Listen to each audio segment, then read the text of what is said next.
A revolução da saúde que nós queremos fazer com a medicina do estilo de vida só pode ser feita a partir de um material: ciência, evidência. Daí a importância daqueles nerds que gostam de estudar, que gostam de pesquisar, e hoje nós vamos conversar com um desses.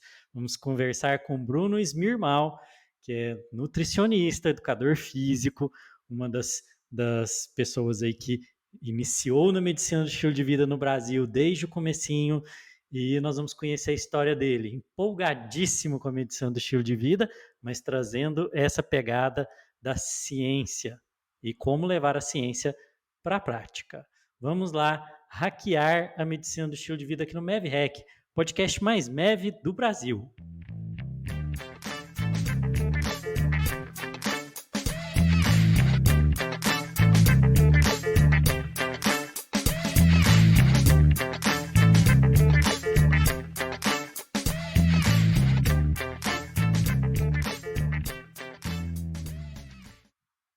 Isso aí, turma, estamos de volta em mais um episódio do MEV Hack.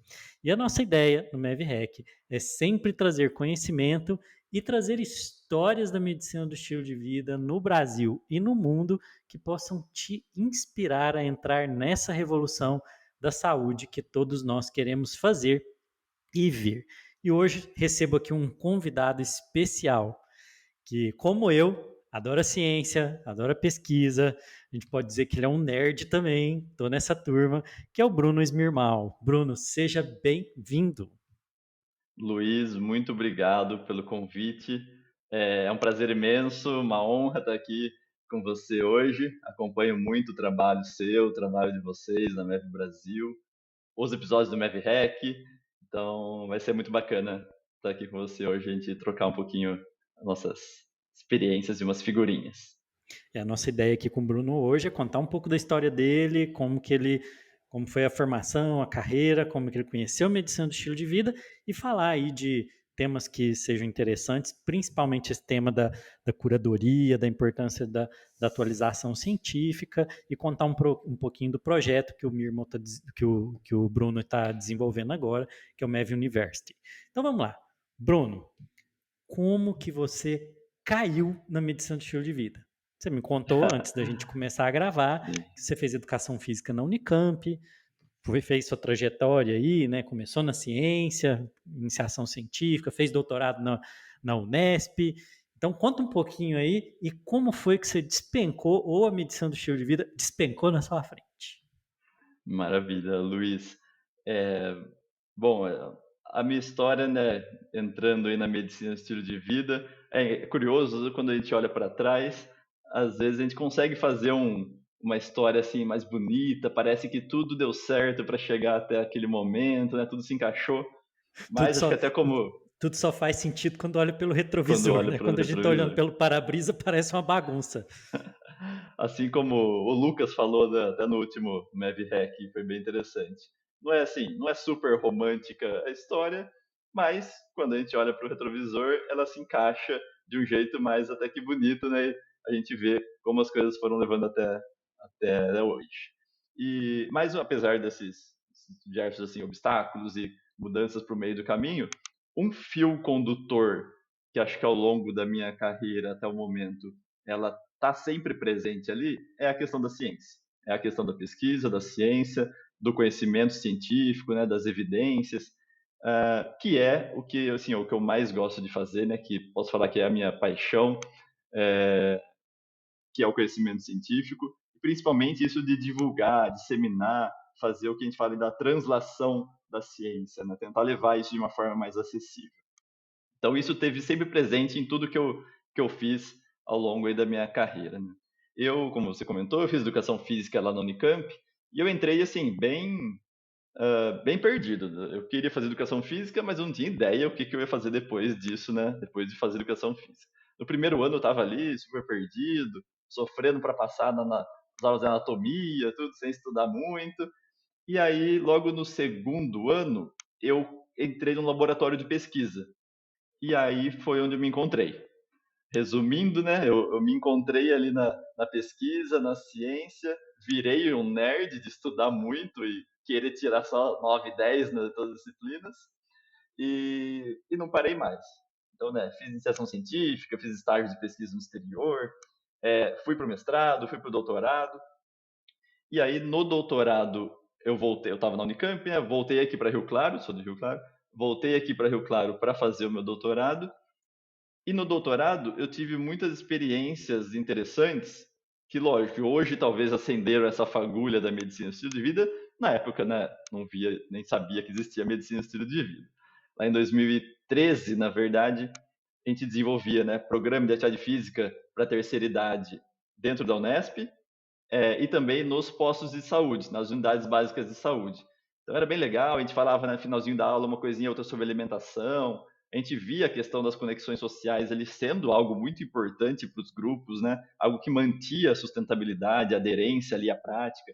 Isso era muito legal. Mas nada estruturado, né? Igual a gente sabe hoje e consegue, né, pensar hoje. É, Ao longo também do doutorado, eu dei aula ali na Unesp, as disciplinas de estágio. E eu via muito essa dificuldade de levar o que estava surgindo na ciência, o conhecimento científico mais atual, para os alunos e principalmente para a prática profissional ali dentro dos estágios, né? E a prática profissional de uma forma geral. E sempre gostei muito e tentei fazer esse trabalho, né, de levar isso.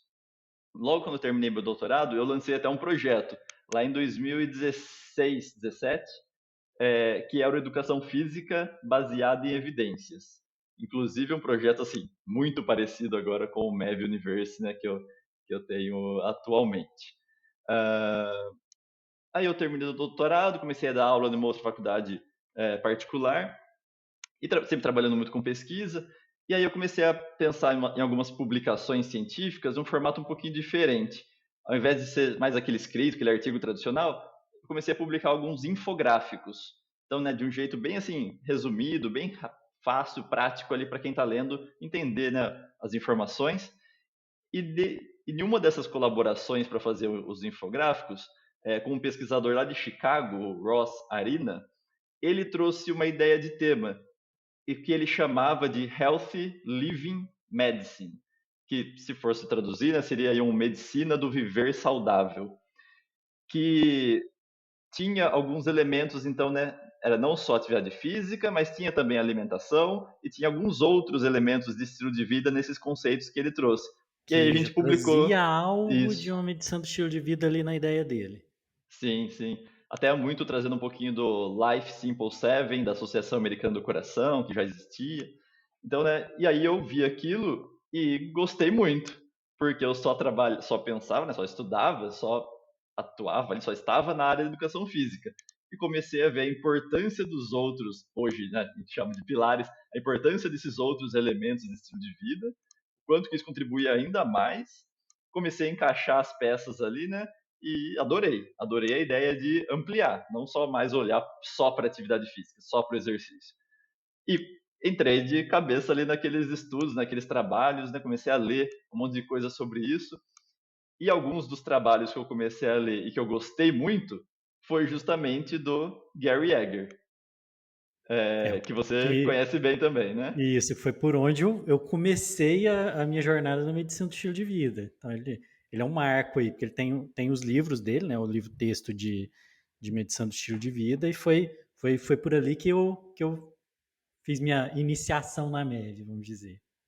Então, né, começamos aí praticamente juntos, porque também, né, foi através dos artigos dele que eu comecei a ler mais ainda, vi o termo, né, lifestyle medicine, que ele já usava, lógico, vi toda a questão dos pilares, comecei a então entrar a fundo nisso, e aí eu peguei e mandei um e-mail para ele.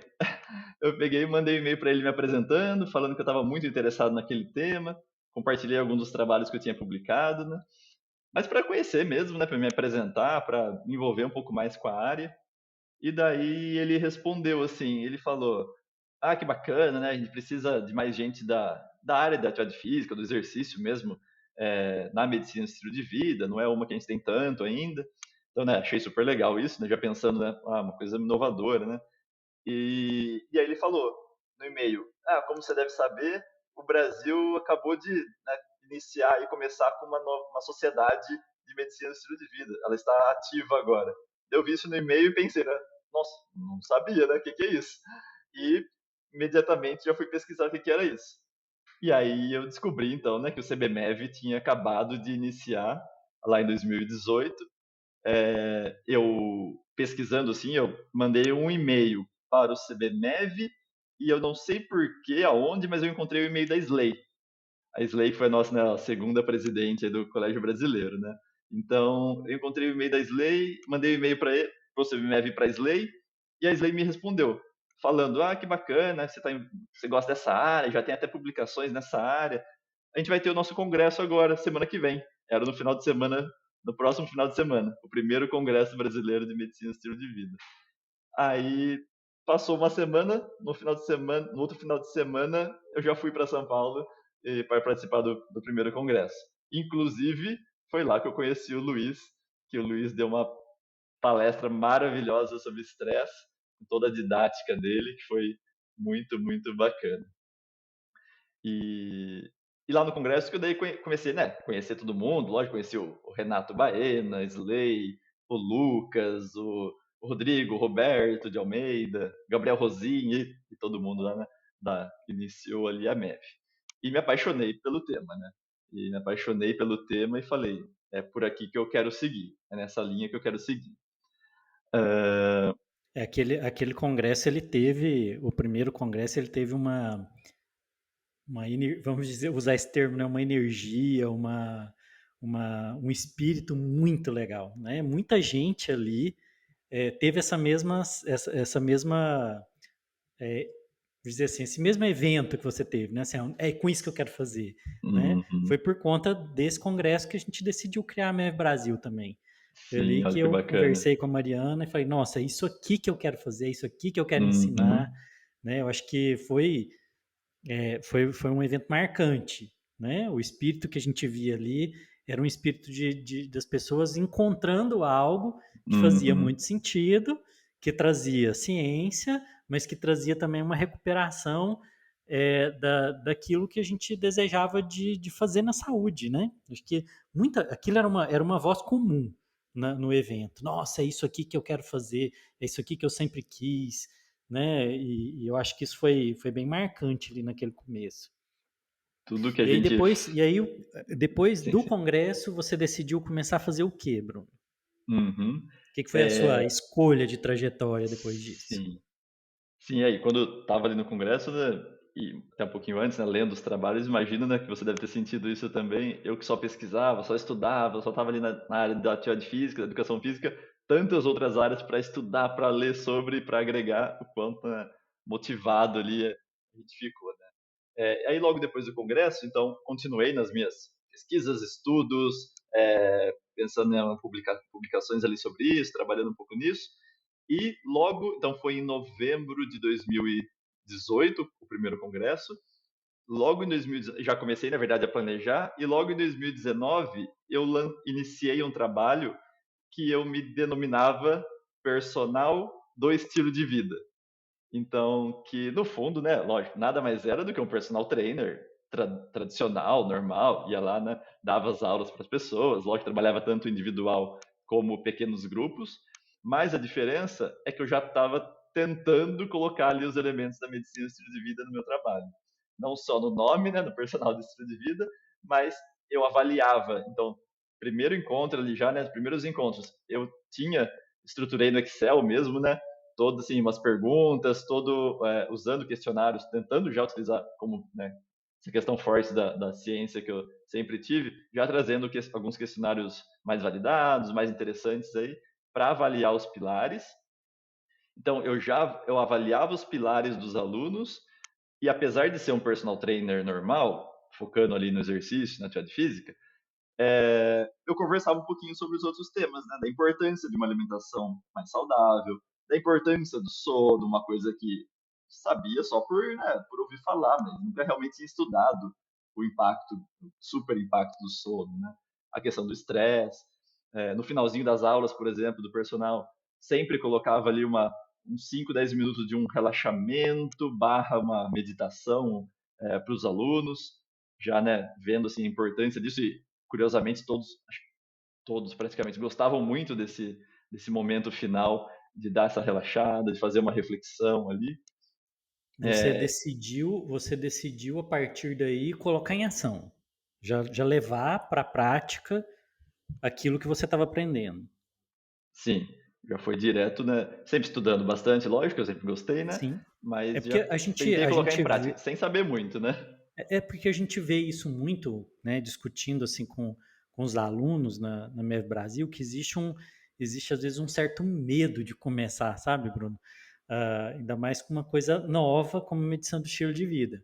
Apesar de não ser de ser a coisa mais antiga que se deve discutir, né, que a mudança do estilo de vida é o que vai fazer sua saúde mesmo florescer, mas a gente percebe essa demora, né, em trazer para a prática. E você fez isso, né? Fez com coragem, trouxe ali para os seus clientes ali como personal, já trazendo aquilo que você conhecia e tudo.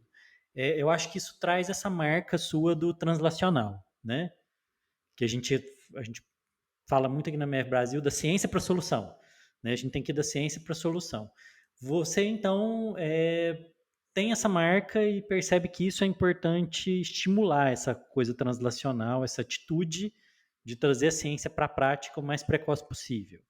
É bem interessante você comentar isso, Luiz, porque eu que sempre, desde o começo, estou envolvido com pesquisa, então para mim, parece que não tem essa dissociação que a Que é gente costuma óbvio, né? pensar, né? É, Que assim, e parece o óbvio, né? Mas muitas vezes não é quando a gente vai parar para analisar e ver, né, ali a prática profissional. Essa dissociação ali da, entre aspas, da teoria, né, da ciência ali com a prática. Então eu estava ali, por exemplo, nas minhas aulas de personal. Tudo que eu estudava, né, sobre treinamento, sobre a questão da hipertensão, eu tinha uma aluna hipertensa, né, na época, eu tinha uma aluna que era uma idosa frágil já, né, classificada como frágil, e eu sabia porque eu utilizava o conhecimento científico que falava como avaliar fragilidade em idosos, né? Então eu sabia que ela era frágil, né, pela avaliação. Tentava trazer, né, o melhor do conhecimento que estava sendo publicado ali, eu estava lendo, para as aulas do personal. Então sempre parecia algo assim muito natural e e sempre foi muito assim uma coisa que me estranhava no começo, hoje eu entendo muito mais, lógico, a dificuldade é, de levar isso para os profissionais, né? De trazer, de mostrar que um corpo de evidências, você pode olhar para aquilo e translacionar aquilo para a prática, porque no fundo isso é ciência, né? Que o conhecimento ele vem dali, ele não vem de tem diversas fontes de conhecimento, lógico, mas em termos de uma certa parte das evidências, ela vai vir ali dos artigos que estão sendo publicados, dos pesquisadores que estão ali trabalhando nos laboratórios e na prática, né, com aquele tema. apesar de parecer tão óbvio assim, né, eu também tenho essa sensação, né, isso constitui até um novo campo de pesquisa, que é a ciência translacional, né, Uhum. você estudar como levar a evidência para a prática. É, E depois como implementar, né? Que a gente tem também como agora implementar, a ciência da implementação. Implementation Science, Isso, exato. ciência da implementação. Tem, Que é um tem grande revistas desafio também. publicando sobre isso, né, Sim. só sobre esse tema, como a gente implementa aquilo que a gente já conhece, que na verdade é um gap imenso. Né? A gente sabe que até os próprios guidelines clínicos eles têm uma adesão muito baixa por parte dos profissionais de saúde. Né? A gente até brinca que não Uhum. é só o paciente que não adere às recomendações do guideline. O profissional de saúde não adere ao próprio guideline. Né? Isso é um grande problema. Exato. Então, apesar de parecer tão óbvio, é uma dificuldade que a gente tem. Né? E eu acho que esse passo de falar assim, eu vou aplicar o mais rápido possível, se aquilo faz sentido, se aquilo pode ter benefício, eu vou tentar trazer isso. E isso é uma virtude importante. Eu lembro, né, lá desde das aulas que eu dava na Unesp, depois na faculdade particular aqui em Rio Claro, que eu trazia nas aulas de estágio, né, os conceitos e alguns exercícios de prática baseada em evidências para os alunos. Lógico, né, é um pouco da ingenuidade, né? Eu chegava assim, super animado, né? Nossa, a gente vai trabalhar prática baseada em evidências. E lógico que não era tão bonito assim ali com os alunos, né? Porque existia essa dificuldade, né? Tinha bastante dificuldade para trabalhar com isso. para ter o acesso a uma leitura científica, quase toda, né, geralmente em inglês, dentre diversos outros fatores aí. E acho que um fator muito relevante também é ter um conhecimento, ter um conhecimento maior sobre como a ciência, os métodos científicos, como ela funciona, o que é uma evidência de maior qualidade ou de menor qualidade, para a gente também ter um norte um pouco mais claro, né? Porque hoje em dia acabou, né, que a gente, sim, até a ciência, né, ela foi capturada e banalizada, como acontece, né, com todas as áreas. Talvez se antes, né, a barreira era a barreira de língua e hoje está bem mais fácil, né? Você consegue pedir para o próprio navegador traduzir o artigo para você ali, e ele faz isso com é, uma razoável facilidade, comete alguns erros de tradução, mas assim, o texto fica bastante compreensível. Você consegue usar plugins, por exemplo, de inteligência artificial e ele resume para você o artigo. Então, isso hoje, a barreira de língua talvez não seja a Uhum, maior, mas essa que é a compreensão vamos dizer assim, das entranhas do que é fazer ciência, uhum. de como ela funciona, né? Seja, a gente pode chamar isso de literacia científica, né? Sim, Alfabetização sim. científica, de a pessoa conhecer não só método, não só estatística, mas como o jogo Filosofia da funciona, ciência, filosofia, né? E lá atrás epistemologia. no Karl Popper, Thomas Kuhn, né, os filósofos da Isso. ciência lá de O trás, Rubem que Alves é tem um livro Rubem que Alves chama tem assim, livros. né, A Regra do Jogo, Sim, né? sim, Rubem Alves é Que bem ele interessante. Isso, que um livrinho, um livro introdutório ali, né, que traz esse tema, mas traz esse tema de uma forma lúdica, né? Qual é a regra do jogo?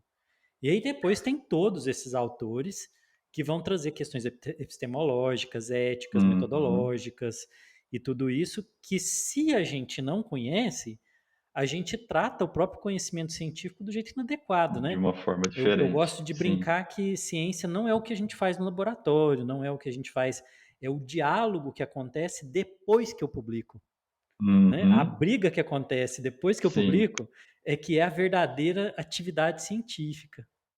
E compreender, eu acho que, né, ter toda essa bagagem, como você mesmo disse, muda o nosso olhar sobre o que é ciência, o que é conhecimento, o que são evidências. E também daí tem o passo seguinte, que eu acho que é uma coisa que, no caso, vocês fazem aí com maestria, né? Porque uma coisa e tem o espaço, eu acho que acredito que tem o espaço para todos esses atores e a gente deveria até, né, estimular mais dentro da ciência como um todo, mas principalmente aqui da medicina do estilo de vida, ter realmente esse papel para todos. Tem o pesquisador, entre aspas, né? Não necessariamente a gente está numa caixinha só, mas o pesquisador que está desenvolvendo ali os artigos e publicando. Acho que o que menos tem hoje em dia é aquele que vai translacionar, aquele disseminador, que vai divulgar, que vai trazer de uma forma mais acessível, que sabe, mas que tem que ter o conhecimento, né? Eu acredito que eu tenho tentado fazer isso agora, né? E tem que ter o conhecimento da ciência, porque não é assim como a gente imagina hoje em dia, né? Muitas pessoas, e a gente, mesmo a gente, às vezes tem essa tendência. Saiu um artigo, olha aquela evidência daquele artigo e começa a levar para a prática clínica como se fosse aquilo.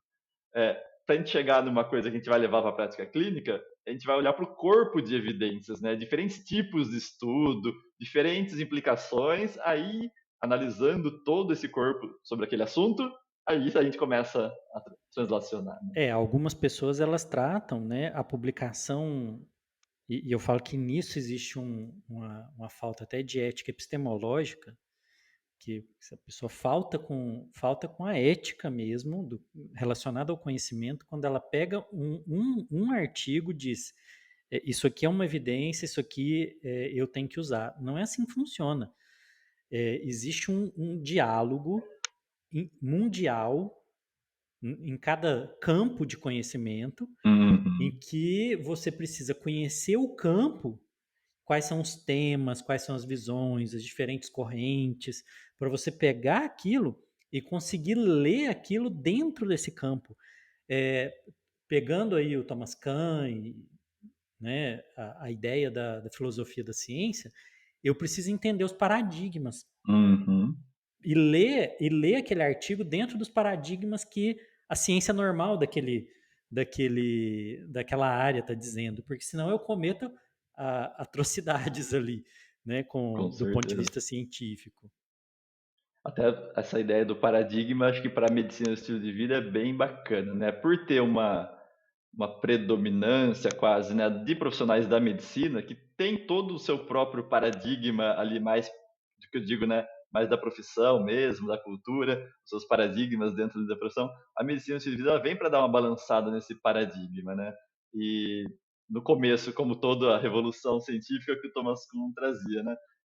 Tem as etapas, né? Uma resistência um pouco maior, depois as coisas vão começando a entrar um pouquinho e daqui a pouco tá quase que uma coisa normal e é óbvio que a medicina de vida, né, tem que ser colocada em prática. Isso é bem interessante. E dentro dessa evolução, né, existem nesse período de transição, pegando aqui o Kurt Lewin, né, ele fala que quando você está acontecendo uma mudança, existe um descongelar, existe um período de tensão e depois um recongelar, um cristalizar, que é a nova fase. Então ele descreve isso dessa forma, como se você fosse estremecendo as estruturas, misturando tudo, até que se reorganiza e chega na nova forma. A gente tem até abordagens de medicina do estilo de vida que estão muito ainda dentro do paradigma tradicional, Uhum, enquanto vai surgindo um novo paradigma para a própria medicina do estilo de vida. uhum, Então, isso é um processo que é em andamento sempre dentro de qualquer campo, né? sim. E eu acredito que vocês mesmos, né, com a MEV Brasil, tem transformado esse paradigma aí da medicina do estilo de vida, né? Porque, só voltando um pouquinho, uma coisa é produzir o conhecimento, tá lá nos artigos, nos livros, tudo bem. Alguém que vai fazer quase que, né, ali uma curadoria, fazer essa translação do conhecimento, que acredito que é o que eu tenho tentado fazer agora, né, aí com a MEV University, mas ainda tem um outro passo que é muito importante, que é o que vocês fazem, acho que com maestria, né, que não é só fazer a translação do conhecimento, que entre aspas, né, eu tenho feito, mas é pegar aí esse conhecimento e desenvolver as habilidades clínicas e as competências que vocês trabalham, né, muito bem, com a MEV Brasil, para como que eu vou usar todas essas evidências que estão surgindo. Então eu estou ali, né, trazendo as evidências atualizadas, mas do que adianta eu ter só as evidências atualizadas se eu não tenho as competências, habilidades para colocar aquilo ali com os meus pacientes? Então eu acho que toda essa jornada, né, a gente precisa É realmente de uma, pessoas, né, é trabalhando em um- todas elas é uma para cadeia, a né? É uma engrenagem, cadeia sim, que a imagem das engrenagens ou de uma uma corrente em cadeia. que você produz, vai produzindo e vai cada um aplicando metodologias e abordagens diferentes, né? Então, tem o cientista que, vamos criar a ideia que não é no laboratório, mas, né, Sim, sim.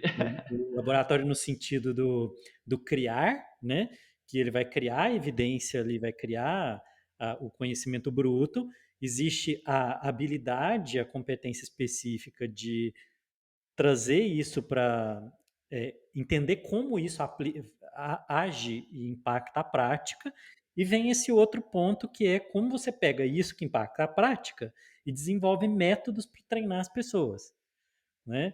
Então, esse espectro todo, se ele não existe, se ele não for criado para a medição do estilo de vida, ela não vira o que ela tem que virar. Eu acho Uhum. que é a visão que talvez a gente tenha que ter como ecossistema, né? Verdade. Muito, muito bem colocado, Luiz. E até pensando, você falou, né, de laboratório, e até pensando nesse mesmo ciclo, nessa mesma cadeia entre aspas, cadeia de eventos, né, que uma coisa vai dando embasamento para a outra e vai suportando a outra para chegar lá no final na prática clínica para os pacientes, né, que é o objetivo final. Eu acho que a mesma coisa a gente pode olhar quando a gente pensa na ciência, o que é conhecimento científico, como que ele é produzido, para onde que a gente deve olhar quando a gente está buscando uma resposta, né? A gente quer pensar ali sobre o efeito da atividade física em demência. É, para onde que eu vou olhar, né, em termos de ciência? Acho que esse é um tema também bem bacana que, sim, eu sou muito, gosto muito, né, sou apaixonado por isso. E na medicina do estilo de vida, ela também traz uma certa mudança de paradigma de a gente pensar, sair do que é o paradigma mais vigente, talvez ali na medicina, que seja os ensaios clínicos randomizados, e a gente expandir esses métodos de pesquisa, né, para olhar para mais coisas além do que só E ensaio clínico randomizado, como isso é um sendo o tema, padrão ouro para. isso é um tema muito interessante, porque existe essa ideia, e esse paradigma ele foi construído em cima da, da, da indústria farmacêutica, né? Foi uma apropriação da medicina baseada em evidência pela indústria Uhum. farmacêutica com a ideia de testar a medicação com aquele método, ensaio clínico randomizado duplo cego, que é muito bom para remédio, né? Muito bom. Mas aí a gente tem problemas quando a gente está falando de nutrição, quando a gente está Exatamente. falando de atividade física, que você não consegue fazer um ensaio clínico duplo cego randomizado, controlado para dieta. Isso é impossível fazer por anos, né? Praticamente para todos os pilares da MEV, né? Para todos os pilares Uhum. da MEV. E Que aí, dure, quando imagine, né, que dure décadas para a gente saber o desfecho final daqui 30 anos, né? e Nunca aí o vai ter um que ensaio clínico randomizado para não tem isso. jeito, isso é impossível. E aí a gente vê algumas pessoas dizerem, não, isso aqui não essa evidência não serve porque ela não é um ensaio clínico duplo cego randomizado. Uhum. Como que vai fazer isso, né? E aí isso é um tema interessante. Como que você enxerga hoje, é, como que você veria a gente discutir novas ou esse match adequado da metodologia para o problema que a gente tem que responder. Porque é sempre essa a questão, né? Eu tenho uma hipótese científica, eu tenho uma questão clínica, e eu preciso responder essa hipótese com o melhor método, eu preciso responder essa questão clínica com a melhor evidência. O que para a medicina do estilo de vida a gente precisa olhar em termos de qual tipo de evidência, qual tipo de método? Esse é um tema que eu gosto muito, né? E quando a gente tem esse envolvimento com ciência, a gente, acho que, ao invés do que muita gente fala, né? Ah, a ciência é muito fechada, tem muitas regras. Acho que é pelo Contrário, a gente contrário, né? amplia, né? A Pelo gente contrário, amplia a visão. quanto mais a gente se envolve, exatamente, mais a gente amplia e a ponto de eu sempre falar assim para as pessoas que o que menos existe na ciência são regras. Pelo contrário, a cada dia está surgindo formas novas de olhar para aquilo, métodos novos. É que o olhar de fora parece que é uma coisa muito fechadinha, né? Tem que ser daquele jeito, tem que controlar tais fatores, tem que fazer isso, tem que fazer aquilo. Quando na verdade as fontes de conhecimento elas vão vindo de diferentes métodos, diferentes jeitos. Cada dia tem um novo. Para a gente que está nisso, né? Porque sou professor universitário, ainda faço pesquisa, né? A graça da ciência é esse de que assim, nós, não é nem a pergunta, né? As pessoas acham que é assim, qual que é a pergunta que é interessante? É o que você tem que criar para responder aquela pergunta. Então a Uhum. ciência é extremamente criativa, essa é a parte bonita dela.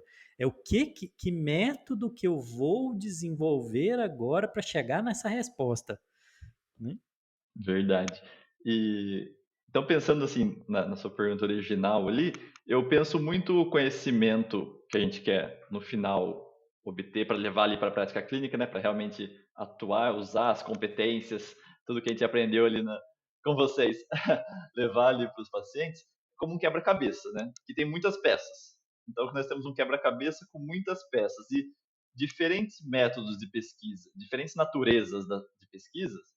Então, um estudo laboratorial com animais, que vai ali nos mecanismos moleculares, vai olhar nos efeitos em animais, ele é uma peça do quebra-cabeça. Depois a gente vai, por exemplo, para um ensaio clínico randomizado. Ele pode adicionar uma outra peça para aquele quebra-cabeça. Daí a gente vai, por exemplo, para um estudo longitudinal, vamos pensar um estudo prospectivo, que vai, né, acompanhando ao longo do tempo. Uma outra peça para o quebra-cabeça. Uma revisão sistemática com meta-análise desses estudos longitudinais. Outra peça. Então a gente vai agregando peças em que cada uma contribui para formar melhor essa imagem que é, né, o conhecimento final, entre aspas, conhecimento final, né? Os estudos ali laboratoriais, com animais, a ciência básica, geralmente ela vai nos trazer informações sobre mecanismos de ação, vai nos dar hipóteses para ser testadas depois, vai trazer coisas moleculares ali. E daí a gente vai, por exemplo, para um ensaio clínico randomizado. A gente pode fazer um ensaio clínico randomizado, por exemplo, de atividade de exercício afetando a demência, se tem relação ou não. Mas dificilmente vai ser sobre a incidência da demência. Vai ser sobre um biomarcador que provavelmente tem relação com demência, que é ali, né? Curto prazo, algumas semanas, alguns meses de treinamento, por exemplo. Então, o ensaio clínico randomizado, ele vai trazer o quê? Ali a causalidade, o controle de vieses, de fatores de confusão, mas geralmente para é, um marcador ou um desfecho intermediário. Para saber se. Aí sim, a gente vai pensar então em demência. Mas será que realmente afeta, né, a incidência da demência? De a pessoa ter demência ou não no futuro? Aí a gente vai ter que ir para os estudos observacionais de longo prazo. Tanto para ver se aquele efeito em escala, né, a generalização daquele conhecimento, se ela é válida para a população, né, para outras populações, mas também para ver o efeito do tempo. Então, né, a nossa única saída é ir para os ensaios, né, longitudinais, para as coortes, né, as coortes de décadas. Então, que a gente vai ver o efeito aí do tempo, para ver se tem realmente a relação com o desfecho final, né, com o desfecho duro, que é a mortalidade, que é a pessoa ter demência ou não. Então, todas as pecinhas, elas vão se encaixando para no final a gente ter um conhecimento sólido sobre aquele tema, né?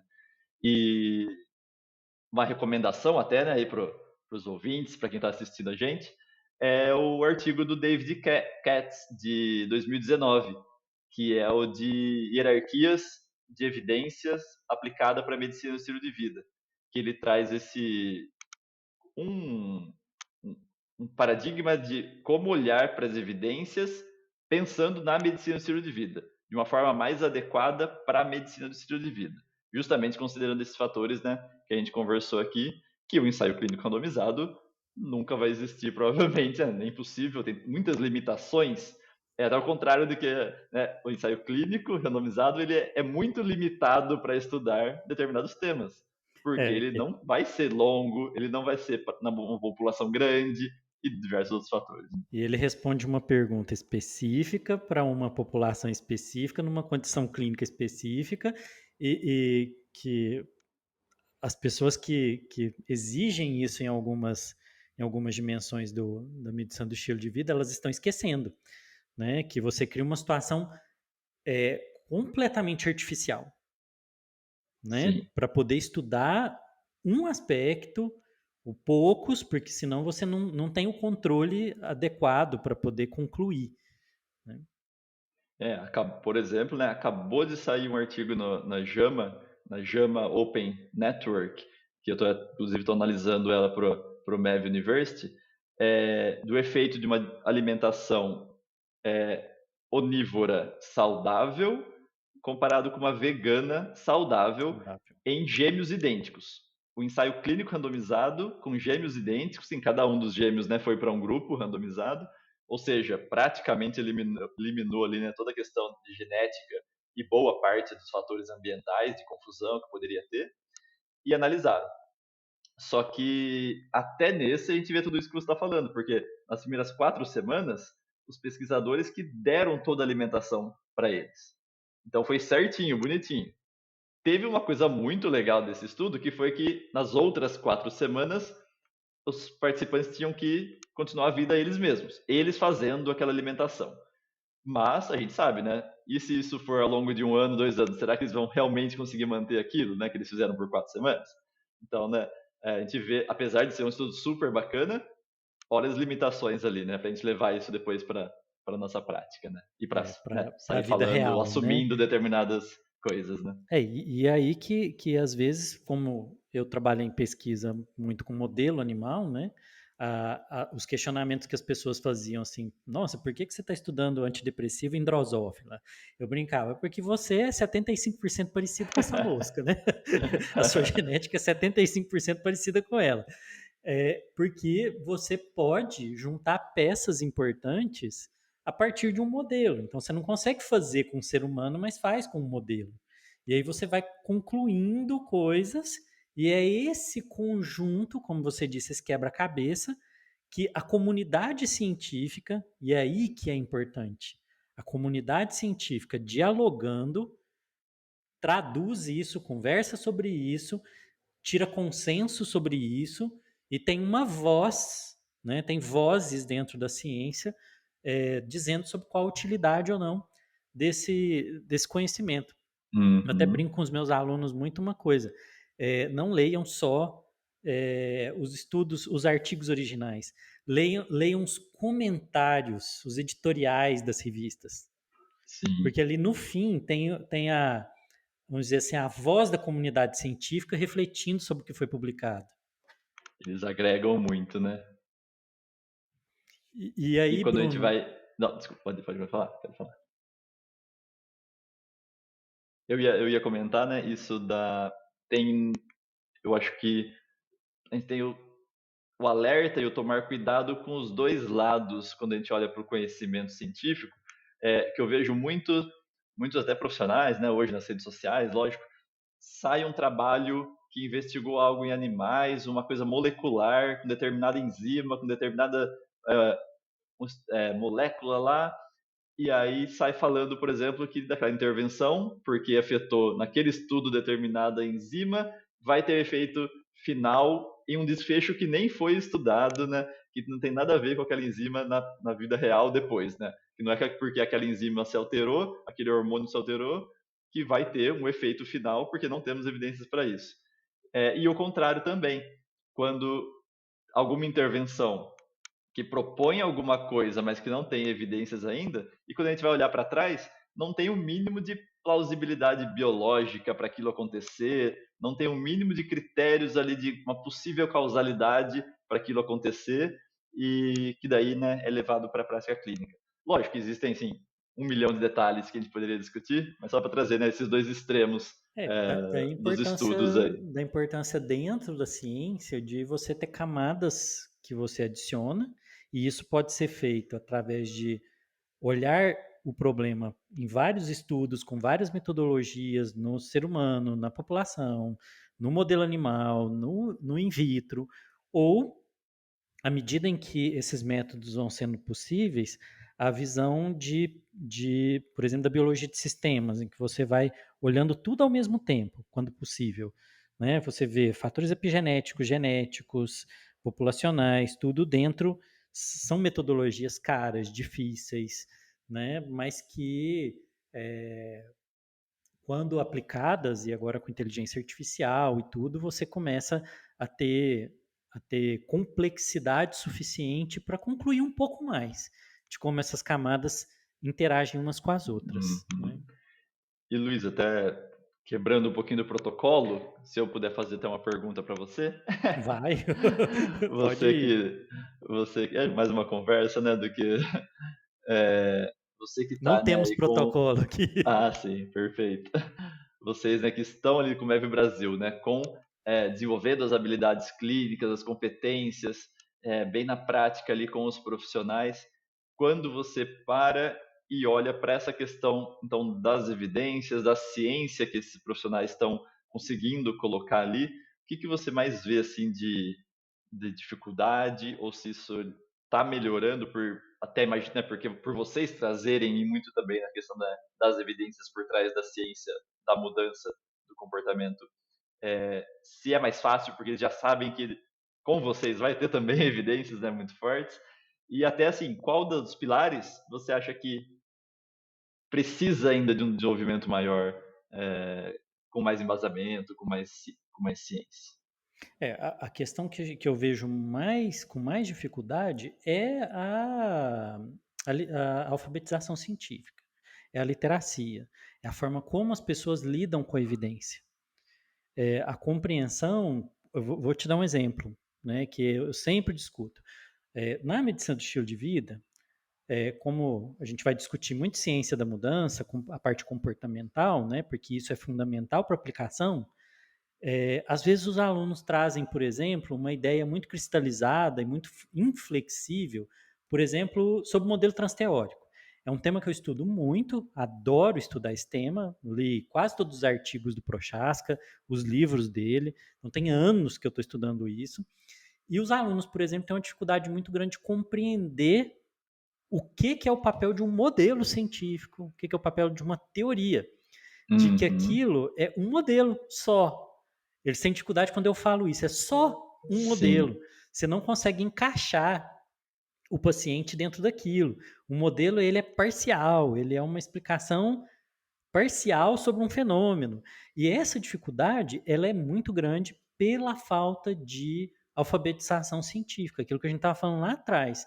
É como as pessoas tratam um artigo científico publicado numa revista como se ele fosse uma verdade quase divina e não Uhum. conseguir ver isso dentro de um diálogo. E essa flexibilidade que a prática de ciência traz para a gente, de ver as coisas com essa flexibilidade, que o profissional que está lá na ponta tem uma visão muito errada de como a ciência é feita, porque ele não faz ciência. Uhum. Então ele não sabe como as coisas são feitas ali dentro. E aí, às vezes, eu tenho que dizer: olha, se você for, por exemplo, na ideia do modelo transteórico, se você for ler as críticas ao modelo transteórico, que são críticas muito interessantes, você vai ter mais flexibilidade, não vai se preocupar tanto com tentar enfiar seu paciente dentro de um estágio de mudança específico. Então, a dificuldade que a gente vê mais é o tratamento que os profissionais dão, como eles enxergam aquilo que é publicado. Uhum. E aí, quando a Muito gente bem. tenta trazer isso, né, trazendo, né, como que a gente lida com isso? A gente tenta trazer esse espírito de diálogo, esse espírito de flexibilidade intelectual, de responsabilidade epistemológica, trazer os contrapontos sempre. Então, eu trago o modelo transteórico, mas eu trago as críticas do modelo transteórico, apontar o que funciona, o que não funciona. Então, trazer esse espírito que é o espírito do fazer ciência. Muito legal. Essa ideia, né, de que muitas vezes são modelos que vai nos ajudar a pensar sobre aquilo, que a gente vai até usar elementos mesmo, mas que a gente não é necessariamente encaixar perfeitamente, porque não é nem essa a proposta, né? E Se isso, encaixar perfeitamente naquele modelo. eu até brinco com os alunos o quê? Não tente resolver todos os problemas com uma única teoria, um único modelo. Se você fizer isso, você está errado. É aquela lógica, né? Eu não lembro de quem é essa frase, de um personagem histórico aí, importante, que é cuidado com o homem de um livro só. Uhum. Né? Essa frase, eu não lembro se ela é do Lenin, eu não lembro agora, mas cuidado com o homem de um livro só. Cuidado com você tentar usar uma única teoria para explicar tudo. Eu brinco com os alunos o quê? Tá, qual é o construto teórico que explica melhor o que está acontecendo com o seu paciente? Vai na, acha aquele construto naquela teoria e aplica para explicar aquele fenômeno. Se acontecer outra coisa com o seu paciente, você talvez vai ter que achar outro construto dentro de outro modelo que te ajude a compreender. E talvez você vai ter que usar dois, três, quatro, cinco, que é o normal, principalmente quando a gente está falando de comportamento, né? Exatamente. Dentro da área comportamental, então, né, justamente o transteórico acaba sendo, né, o mais conhecido aí, acho que na medicina do estilo de vida, né, o mais famoso, mas existem Porque dezenas de modelos, né, famosos, muito noventa e legais, três e modelos a diferentes. própria Susan Mitt traz, né, Isso. pensando em elementos, né, elementos aí, ingredientes ativos, entre aspas, As a quantidade, né, 130, sei lá, muitos, né, Eram 90 e na última, poucos, né, agora atualizou foi para para 100, 100. tá um artigo que tá para ser publicado com mais 110. Nossa, então, Né? é muito interessante quando a gente E ela olha para mesma isso, né? comenta num dos livros, né, da equipe ali que fez a taxonomia de técnicas de mudança, Uhum, que apesar do modelo transteórico, para pegar o modelo transteórico como Cristo aqui, né, apesar do modelo transteórico estar em mais de 60% das publicações sobre mudança de comportamento em saúde, ele é um dos mais falhos. Ele é popular, mas ele é um modelo que tem problema de estabilidade dos estágios, ele tem diversos problemas nele. Ele é bom para algumas coisas, mas ele tem, ela mesma critica, que fala que todos os modelos de estágio são atraentes, mas fracos.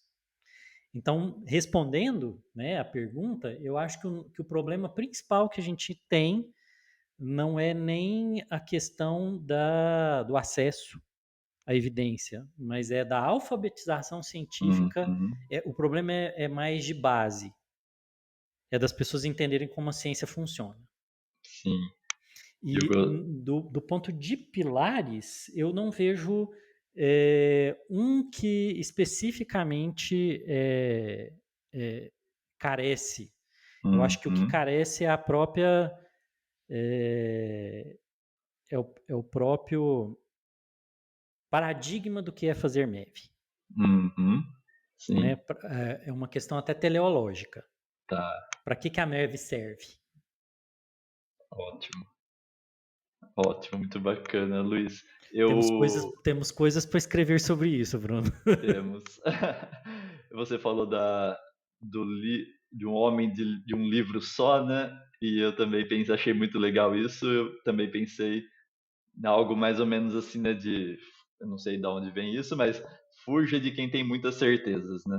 Sim, Porque quem tem todas as certezas, quem sabe tudo, quem coloca a coisa como é isso e acabou, isso resolve, isso está certo, dificilmente é alguém que está fazendo uma ciência séria e realmente entende de ciência, né? Porque, pelo contrário, a gente vai sempre pensar em probabilidade, em incertezas, e a gente vai sempre pensar naquilo que tem uma maior probabilidade de ser o correto, de dar certo, e a gente vai escolher aquele caminho porque é o que tem uma maior probabilidade, lógico, mas nunca de certezas, né? Nunca nessa linha de é. trazer uma coisa como única, exclusiva e que vai resolver. Como nerd, assim, que eu também sou, né? Tem coisa que só nerd tem. Eu tenho um Ex Libris. Ex Libris é uma figurinha, isso é uma coisa lá do século XVIII, né? Que as pessoas tinham uma coisa que elas, um carimbo ou uma marca para falar que o livro era dele. Então esse livro pertence a, isso é o que significa, Uhum, Ex Libris. Né? Vou até pegar um livro aqui porque tem um exemplo. Né? Deixa eu pegar aqui. Um que tem aqui o Ex Libris. uhum, Então os nerds de livro aí gostam de ter.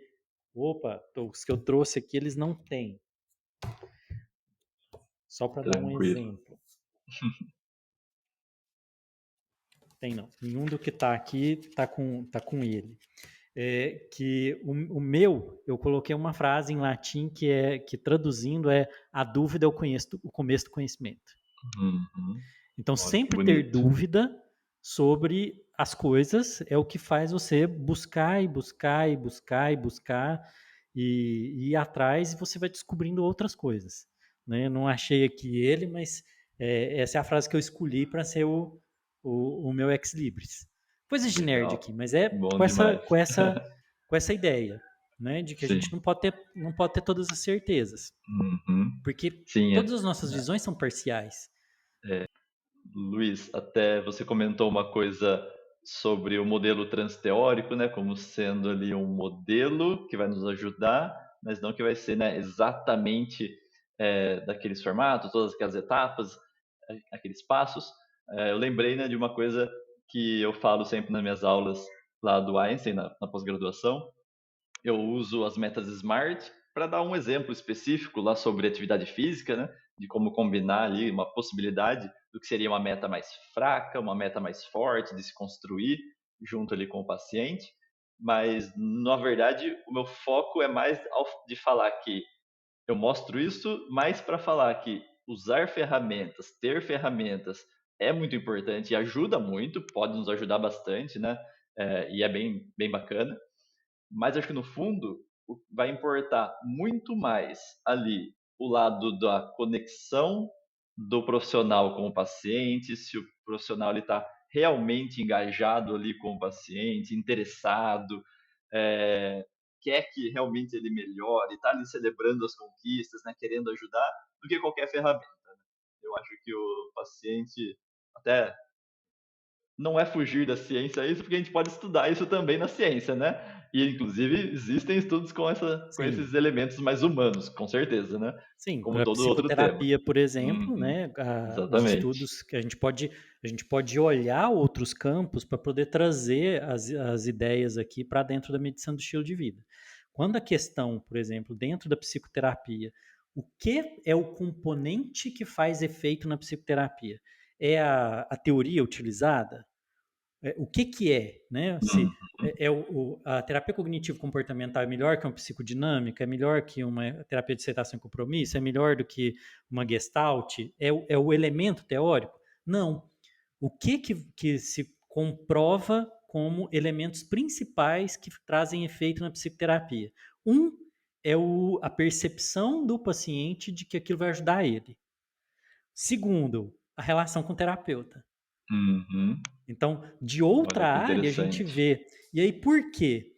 Porque a boa relação com o terapeuta significa o quê? A aplicação de diversas técnicas de mudança de comportamento dentro da relação ao mesmo tempo. Né? Então, Uhum. reforço, o apoio social, a gratificação, a questão do conhecimento que você transfere para ele, o exemplo, a Feedback, modelagem tudo isso, comportamental. Você tem ali quase umas 10 técnicas de mudança de Uhum. comportamento acontecendo num espaço só. Sim. Então olha que bacana, né? Uma boa prática profissional às vezes ela é mais efetiva do que a gente ter todos esses elementos, mas não realmente conseguir ter essa conexão com o paciente. Lógico que quando a gente junta tudo isso, a gente tem o cenário, né? O melhor cenário de todos, que é o que a gente busca, lógico. Eu gosto de pegar uma analogia com uma ideia psicanalítica, do bom e velho Freud que explica quase tudo, que é quando a gente é tão apegado assim a uma ferramenta, a uma técnica, seria quase que um fetichismo. Quando a gente entende o conceito de fetiche na psicanálise, que é você transferir para um objeto a potência que deveria estar em você, é isso que a gente está fazendo. Às vezes a gente faz Uhum, com uma teoria, uma ferramenta, algo como que um fetichismo. Na verdade, é na verdade. relação com o outro que tem a maior ferramenta para conduzir uma mudança de estilo de vida ou uma mudança terapêutica do que com qualquer outra coisa dessa. Uhum. E é muito bacana porque isso me lembrou uma coisa que eu via e falava, praticava isso nas minhas aulas, né, de personal, em grupos, e trazia isso muito para os alunos na faculdade, e isso se reflete totalmente, né, em outras áreas, inclusive na medicina do estilo de vida, que é esse, entre aspas, né, igual você disse, esse fetiche por determinada técnica ou determinado tipo de abordagem ou determinada intervenção única, específica, lá na educação física, era muito curioso como quando alguém ia para uma área, por exemplo, Pilates, CrossFit, a musculação, parece que ela esquecia toda a formação dela e ela só tinha aquilo agora para usar como ferramenta, como se todos os outros não funcionassem ou não fossem bons ou não tivessem os seus benefícios, né? Quando na verdade o que eu, por exemplo, naquela aula, né, no personal ali no grupo, conseguia trazer os elementos do Pilates, do yoga, do CrossFit, do exercício funcional, da corrida, todos os elementos para uma aula, por quê? Tem as evidências. Eu levo em consideração ali as preferências do meu cliente, do meu paciente, o que ele gosta mais de fazer, o que ele quer, o que faz sentido para ele. Uso o meu raciocínio profissional, pronto, né? Fizemos aí o ciclo da prática baseada em evidências.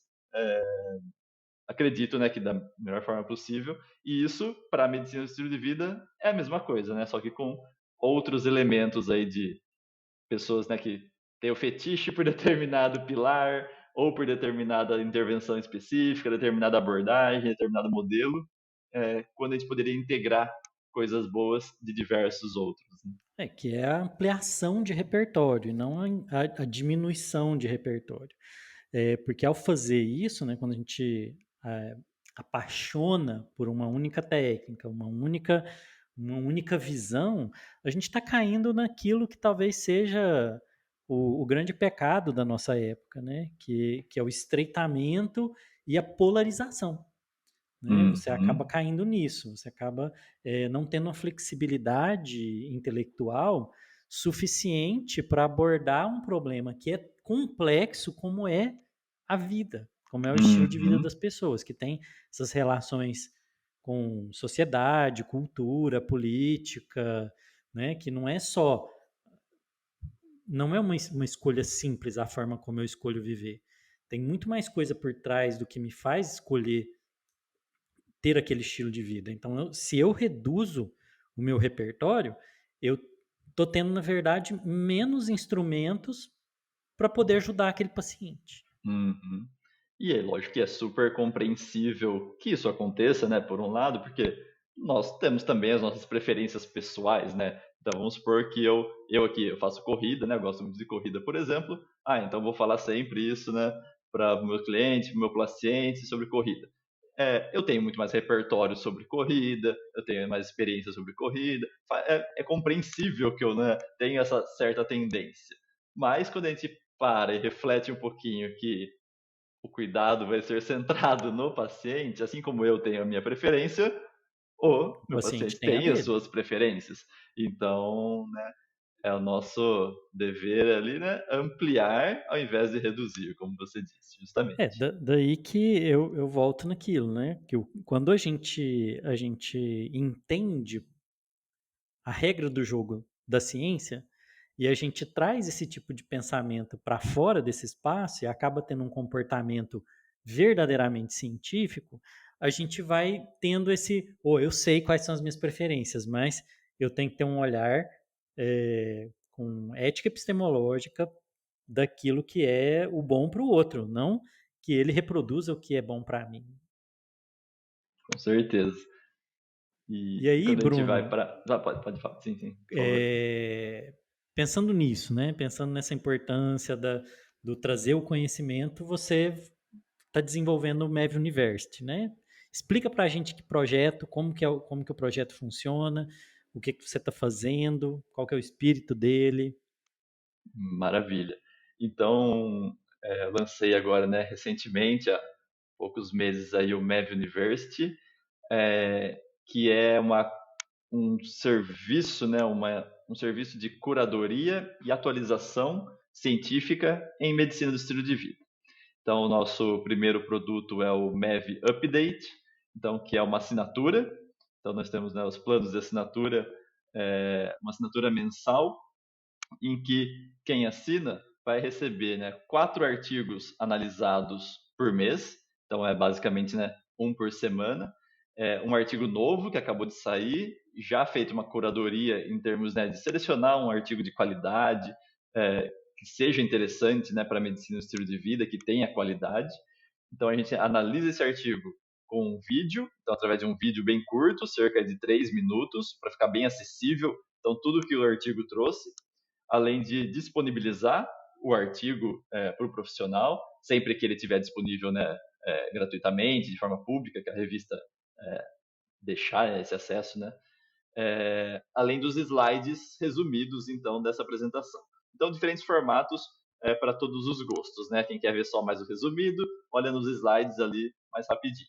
Quem quer ter acesso ao artigo e quem quer ter a análise por vídeo. Além disso, toda semana a gente envia, então, conteúdos bônus para os assinantes, que é materiais novos que saíram, É como uma newsletter. publicações. Sim, sim. Uma assinatura que, só que daí é diretamente no WhatsApp. Então, diretamente no WhatsApp do profissional, a gente envia esses conteúdos. E todo final do mês, aí sim temos uma revista digital que ela contém tanto esses vídeos que já foram enviados, né, esses trabalhos que já foram enviados, mas muito mais do que saiu naquele mês em termos de atualizações científicas. Então, para todos os pilares. Então, resumos, né, de todos os pilares das principais publicações que saíram naquele mês. Então, né, o MEV Update, esse é o primeiro produto da MEV University, é bem mesmo uma questão de atualização científica, para ajudar os profissionais a se manterem atualizados com as melhores evidências e economizarem tempo, né? A gente sabe como que hoje em dia né, eu tenho todo um sistema aqui de alertas e para receber essas publicações. Para você ter uma ideia, por semana eu recebo mais de 100, 200, 300 artigos que estão saindo, né? Pensando em todos os pilares. Então, né, faço justamente essa curadoria para entregar já direto para o profissional as melhores evidências ali do mês para manter ele atualizado e facilitar, fazer, né, um pedaço desse caminho aí de translação para a prática clínica, né, das evidências. Show, show. E ele encontra no Instagram ou já tem site? Isso, por enquanto estamos com o Instagram, né, que é mev.university. Lá já tem todo o link, né, para entrar em contato, para saber mais os detalhes. A gente pode enviar já, né, uma edição gratuita da revista digital e também todos os detalhes dos planos de assinatura. Então, no Instagram vocês encontram, né, com mev.university. Joia, Bruno.